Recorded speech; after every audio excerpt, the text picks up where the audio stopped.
E aí pessoal, sejam todos bem-vindos a mais um vídeo aqui no canal. Já vai deixando seu gostei, seu comentário, compartilhando, se inscrevendo aqui no canal para não perder nenhum vídeo. Também ativa o sininho de notificações para receber a notificação toda vez que eu postar vídeo novo, tá certo?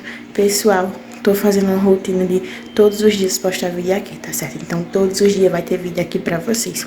Um bom dia, uma boa tarde, uma boa noite, não sei o horário que vocês estão assistindo meu vídeo, mas sejam todos bem-vindos a mais um vídeo aqui no canal. Hoje o vídeo de hoje vai ser organizando as compras, tá certo? Pra quem assistiu meu vídeo, eu fiz a feira, tá bom? E continua aqui no mesmo lugar, só guardei as coisas de frias mesmo, né? Tipo carne, essas coisas de geladeira, mas as coisas do armário eu ainda não guardei, então vocês vão acompanhar aí comigo eu guardando a feira. A feira continua toda aqui no chão, pessoal. Eu vou organizar dentro do armário. Rihanna foi pra escola, pessoal, tá certo? Ela foi pra escola, Rihanna. Matheus tá dormindo junto com o pai, então não tenho preocupação, tá certo?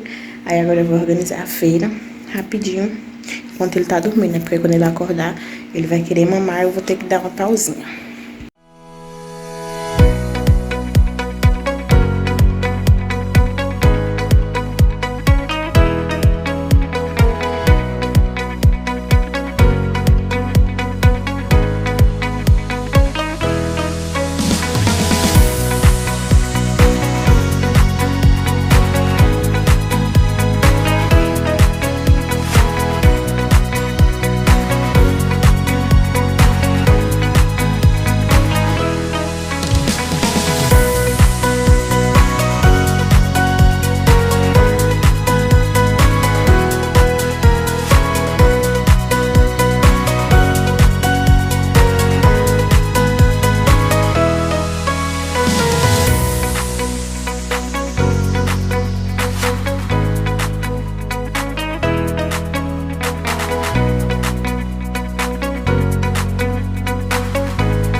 pessoal, terminei de organizar. Falta só as coisas do banheiro mesmo, que eu não organizei ainda.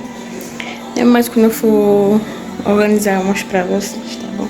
Só organizei as coisas do armário e da geladeira. Aqui as coisas do armário ficaram assim, ó. Como vocês viram, coloquei a água de Matheus aqui, as pipocas, o biscoito, né?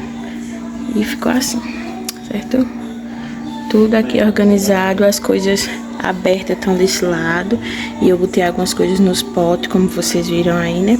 Se vocês quiserem, depois eu mostro detalhadamente, tá certo?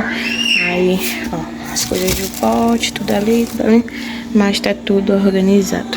Essa parte de cima ficaram as bolachas. Tá vendo? E organizei aqui também, ó. Tá tudo organizado aqui, ó. Esses produtos de limpeza eu boto aqui, pessoal, esses daqui, porque é os que eu uso mais todos os dias, né? Aí eu deixei nesse lugar aqui também, ali embaixo não cabe não, mas não. Aqui não cabe mais nada não. Encheu. Aí ficou faltando essas coisas daqui que tá no chão, porque eu vou guardar algumas no guarda-roupa e outras no banheiro. E, pessoal, já guardei as outras coisas, tá certo? Umas coisas eu botei no meu guarda-roupa e botei o shampoo de Rihanna aqui, o creme, o shampoo que tá fechado eu coloquei aqui. Por quê? Deixa eu mostrar. Esse shampoo é o que tá fechado, esse é o creme fechado e esse é o creme que ela tá usando. Porque no banheiro tá o aberto, aí eu vou deixar aqui o fechado e quando for pra abrir, eu coloco lá. O shampoo de Matheus, o sabonete de Matheus tá aqui, o meu shampoo tá aqui, porque ali já tem alguns, né, que tá acabando. E é isso, pessoal. Espero que vocês tenham gostado do vídeo. Não esquece de deixar seu gostei, seu comentário, compartilhar, se inscrever aqui no canal e ativar o sininho de notificações para não perderem o vídeo. Um grande beijo. Tchau, tchau.